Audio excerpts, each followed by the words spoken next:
Bom dia, boa tarde, boa noite aí, nação urina, tudo bem? Bem-vindo a mais esse Arquibancada Guarani, hoje o número 301, que é o pré-jogo de Juventude e Guarani. Acabou mais uma rodada da Série B, a terceira rodada da Série B, e ainda é muito cedo, né? Como a gente falou antes, para a gente definir ou fazer qualquer prognóstico, mas alguns cenários começam já a se desenhar, algumas percepções a gente já começa a ter, né, sobre o campeonato, né? Mas primeiro, sempre agradecer demais aí para todo mundo que participa, continue curtindo, continue participando e se inscrevendo, porque é um prazer muito grande para a gente falar de Guarani e ter o feedback, a participação de vocês, né? Tem um monte de coisa para a gente falar aqui hoje no pré-jogo. Faz tão pouco tempo que a gente conversou, mas já tem bastante assunto, né? E conforme o campeonato vai desenrolando, eu acho que fica muito legal a gente falar do campeonato, né? Eu vou começar falando do campeonato. Hoje, a classificação, os primeiros, né? O que dá para a gente já ver é o Guarani perde a liderança por um gol de saldo. Então, Vitória é o primeiro, depois Guarani, Botafogo de Ribeirão, Criciúma, Mirassol e Vila Nova. Esses são os 6 primeiros, né? Os últimos são, nessa ordem, Pinguela, Juventude, nosso próximo adversário, CRB e ABC. Juventude, CRB e ABC fizeram 0 pontos nos jogos que fizeram. O CRB tem uma questão aí adicional, que eles só jogaram 2 jogos, mas o ABC e o Juventude jogaram 3 jogos e tiveram 3 derrotas, né? A Pinguela conseguiu um empate contra o Chapecoense agora no último final de semana. Bom, esses 4, já dá para dizer que são 4 que vão ser rebaixados? Não, ainda não. Assim como os lá de cima, não dá para dizer quem é que vai subir, né? Eu acho que, na minha opinião, e aí é só um chute, opinião, feeling, eu assisti vários jogos da Série B, vi os meus momentos de Juventude, vi um pedaço do jogo do Atlético Goianiense, vi Ceará, já o segundo jogo já ontem, um bom pedaço. Os jogos do Guarani todos eu assisti o jogo do Novo Horizontino ontem contra o Sport, que eu queria ver. O Sport não tinha jogado nenhuma, jogou a primeira ontem. Então já deu para ter uma primeira coisa, conclusão. Os times são muito iguais, são muito parecidos. O nível da Série B não é alto, e a variação entre o melhor e o pior é muito pequena, na minha opinião, por enquanto. Mas há times mais, investiu-se mais, exemplo, o Ceará tem um bom elenco, né? Depois da vitória do Guarani na segunda rodada, já caiu o técnico, já veio o Barrocas, que é um cara, na minha opinião, de potencial, com um elenco de potencial. Ainda eles estão meio atrapalhados, tanto eles quanto o Sport, por causa da final do campeonato, da Copa do Nordeste, aí sei lá. E isso bagunça um pouco o time que eles estão jogando. Então, às vezes, fala, esse é o titular, esse não é, não dá para ver ainda, né? Mas deu para ver. Primeiro, não vi nada demais no Sport que jogou. O jogo no Novo Horizontino Sport foi horroroso, mas ainda é muito cedo. Tudo isso para dizer que ainda é muito cedo, mas já dá para conhecer um pouco os times, os elencos, potenciais e tudo mais. Hoje é só uma brincadeira, tá, gente? Então, as equipes que eu não vou falar aqui, não fiquem nervosinhas. Na minha opinião, os times melhores arrumados, com mais potenciais. Então eu vou dar 6. Os 6 que eu acho hoje que saem na frente ou que têm potencial para buscar esse acesso, na minha opinião. Vitória, Guarani, Criciúma, Atlético Goianiense, Ituano e Ceará. Foram as melhores coisas que eu vi, tá? Apesar do jogo ruim do Guarani que nós discutimos no último pós-jogo. O Guarani não foi bem, de jeito nenhum. Então, eu acho que então, Vitória tem um elenco forte e os resultados. O Guarani fez 2 bons jogos, terceiro nem tanto, 3 vitórias também. O Criciúma também tem 3 vitórias e tem um bom elenco, um elenco interessante, né? Com o Marquinhos, o Éder, tem os resultados também. Eu acho que o Criciúma é um time que vai dar trabalho, né? O Atlético, o Vitória tem o Gamalho lá na frente, né?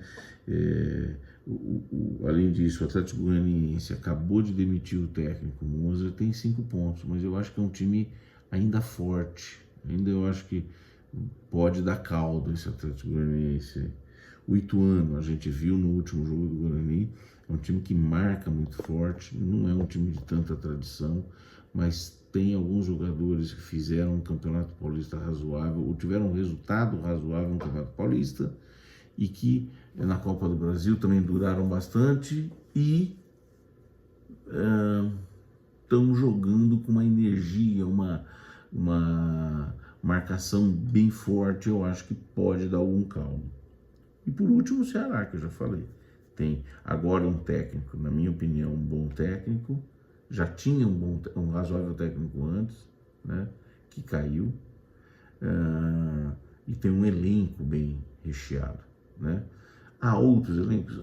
O Avaí, por exemplo, tem o Alex como técnico, mas eu não estou vendo liga no time do Avaí. O time do Avaí não é tão forte como o Ceará, por exemplo, em termos de elenco, e eu não estou vendo essa liga dando. E tem muito isso, né? Potencial do Guarani, eu acho que ainda é muito cedo. Eu não vi a liga ainda, tem algumas peças que nós temos que arrumar, tem, assim, umas posições que nós precisamos consolidar. Por exemplo, na minha opinião, a posição de primeiro volante, né? A posição de primeiro volante ainda não está definida, né? Lá na frente nós temos um ataque interessante, mas tem alguns caras do elenco que eu já vi que dificilmente vai dar. Neilton, por exemplo. Neilton, eu vi sinais muito ruins no último jogo. Nós precisamos de reposição nas laterais, porque nós só temos um jogador, ou nenhum. Então nós precisamos de peças de reposição nas laterais. E acho que se não machucar ninguém muito grave, não ficar muito tempo de fora, o Regis jogando regularmente, melhorando a sua condição física progressivamente, enfim, com uma certa regularidade, o Guarani tem um elenco com peças, tem um técnico promissor, tem que manter o salário em dia e seguir com os resultados. Mas está muito, muito cedo. Próxima partida do Guarani, Juventude fora de casa. Juventude é bom time? Eu vi um pedaço só dele, do time do jogo do Juventude. Não achei nada demais, Juventude, então tem... Mas tem algumas coisas, né, interessantes. O técnico é pintado. Eu não gosto. Muita gente, torcedor do Guarani, inclusive, queria que o Pintado tivesse vindo. Eu não gosto. Eu não acho um bom técnico. Tem o Romércio na zaga, velho conhecido nosso, né? Tem o Nenê na última temporada dele no futebol, mas o Nenê, na minha opinião, é um talento, né? É um cara que joga bola ainda, muito ainda. E é um dos caras mais perigosos no jogo contra o Vila Nova, que ele perdeu de 1-0. Eu vi, ele era o cara que mais oferece perigo para o adversário, né? Jogando em casa, desesperados, com o Pintado com a corda no pescoço, não vai ser fácil. Jogo difícil para o Guarani. Mas o Guarani tem que tentar tirar proveito disso. Então, dos próximos 2 jogos do Guarani, o Guarani joga contra Juventude e Sport. Eu acho que dá para a gente trazer pontos. É isso que nós temos que tentar. Trazer pontos desses jogos para jogar o próximo jogo, que é Sampaio Corrêa em casa, e aí sim, obrigação de vitória, né? Um jogo difícil, então, contra o Juventude, onde o Juventude com certeza vai vir para cima do Guarani no começo, porque eles precisam da vitória, precisam de fazer ponto, e nesse caso específico eles precisam ganhar o jogo, porque o empate para eles em casa não adianta nada. Eu acho que se empatar ou perder o Juventude, cai um monte de gente lá, né? Começando pelo técnico. Então não é um jogo, o clima não vai ser fácil para o Guarani, mas o Guarani tem tudo, está jogando de mão para tirar proveito dessa situação. Time para entrar no Guarani. Bom, primeiro que o Tony machuca, né? Machuca no jogo, dificilmente vai ter condição para jogar esse jogo. Então, e o Pegoraro entrou muito bem. Tá pronto. Começando pelo Pegoraro. O Diogo Matheus fez boa partida no último jogo, fez o gol de pênalti, mas não por causa disso. Com todas as deficiências que tem na recomposição da defesa, Diogo Matheus. Até porque nós só temos o menino Ian Henrique, que dizem que é muito bom, mas não vamos poder colocar ele numa furada dessa. Então, ok, não há razões para mudar. Diogo Matheus. Na lateral esquerda, para mim, há muitas razões para mudar, né? O Mike, de todas as opções que a gente teve no passado e tem, talvez a única coisa boa que eu posso dizer é que ele marca um pouquinho melhor, mas ele passa muito mal, ele ataca muito mal e perde muitas bolas, né? Então, na minha opinião, se o Porfírio tiver condição, Porfírio na lateral esquerda. O Porfírio é um cara que ataca mais, é um cara que vai mais, que apoia mais, e não é necessariamente um jogo onde nós vamos propor o jogo, num primeiro momento, pelo menos. Mas mesmo assim eu trocaria o Mike pelo Porfírio. Então, Pegoraro, Diogo Matheus, Porfírio. Zaga, não tem nada o que fazer. Alan Santos e Lucão. Alan Santos jogou grande partida no último jogo, Lucão, das últimas 17 partidas, ele só jogou 17. Só para resumir, né? Então é um cara super regular, que tem feito boas partidas, então não tem que mexer na zaga. Então tá feito o time. Até aí. Primeiro volante, Matheus Barbosa não foi bem, um cara que arremata bem, mas o outro volante, o Wenderson, para mim, ganhou posição. Então o Wenderson tá consolidado lá. O Matheus Barbosa, mais ou menos. É jogo para testar? Eu acho só quem tá vendo o treino para poder ver isso, mas eu entraria com o Lucas Araújo, que veio do Bahia, como primeiro volante. Então, Lucas Araújo e o Wenderson. Na frente, sem grandes novidades, Regis e Isaac. Se tiver todo mundo bem, Regis e Isaac. Na frente, lá como centroavante, eu ainda mantenho o Bruno Mendes. Se não foi a melhor partida dele contra o Ituano, ele teve algumas tentativas, perdeu alguns gols, é verdade, mas acho que vem fazendo um razoável papel, Bruno Mendes, com potencial de melhorar, né? Então deixaria o Bruno Mendes lá. Na única posição e última posição a definir, a posição está entre Bruninho e Bruno José. O Bruno José voltou no último jogo, não entrou bem. E o Bruninho é um vagalume, né? Tem dia que acende, tem dia que apaga, tem dia que acende. É mau jogador? Não, não é mau jogador, mas tem dia que tá mais aceso, tem dia que não tá tanto, né? Mesmo assim, acho que o certo é entrar com o Bruninho, né? Então, resumindo a escalação que eu faria, ok? Pegoraro, Diogo Matheus, Porfírio, Alan Santos, Lucão, Lucas Araújo, Wenderson, Regis, Isaac, Bruninho, Bruno Mendes. Essa é a escalação que eu utilizaria, né? Acho que dá para a gente trazer algum ponto. Eu estava comparando, inclusive, muita gente fala da campanha de 2009, né? A campanha de 2009, para a gente igualar, é loucura, tá? É um negócio louco. O Guarani, em 2009, faz as 5 primeiras vitórias.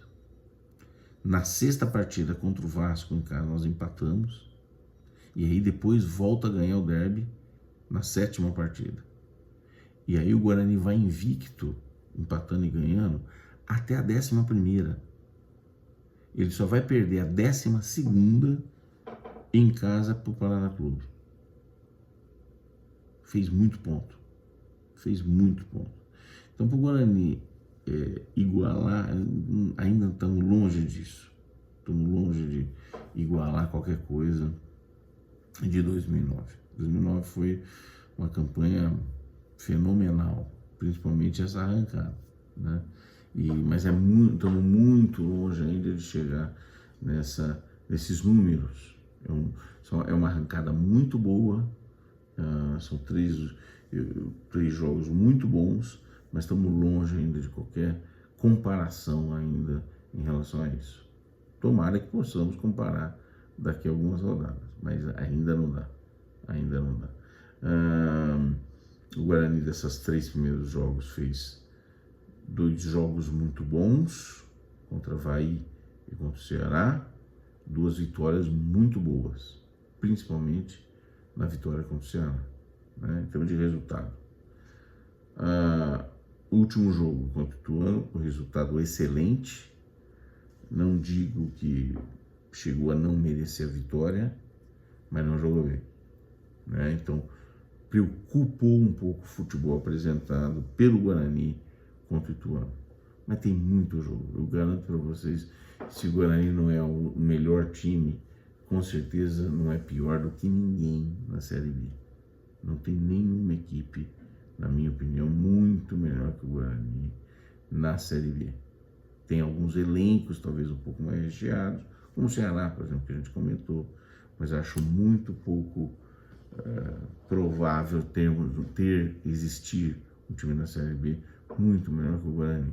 Então, vai ser da liga, de sorte, de ter um elenco equilibrado e bem utilizado para não machucar muito, para a gente continuar tendo a disponibilidade dos jogadores que a gente precisa e esperar um pouco mais para saber se a gente efetivamente vai brigar para subir. Eu acho que para descer, claro, tudo é possível ainda, temos 35 rodadas ainda para acontecer, mas matematicamente eu acho que com essa arrancada a gente já fica muito mais tranquilo, a probabilidade de descenso, de qualquer risco na zona de baixo é muito baixo, né? E é isso, acho que não tem que pensar para isso, tem que pensar para cima, tá bom? Gente, um grande abraço para vocês, um bom jogo para nós na quarta-feira agora. Espero que a gente faça mais uma boa jornada e a gente se fala no pós-jogo. Um grande abraço, tchau.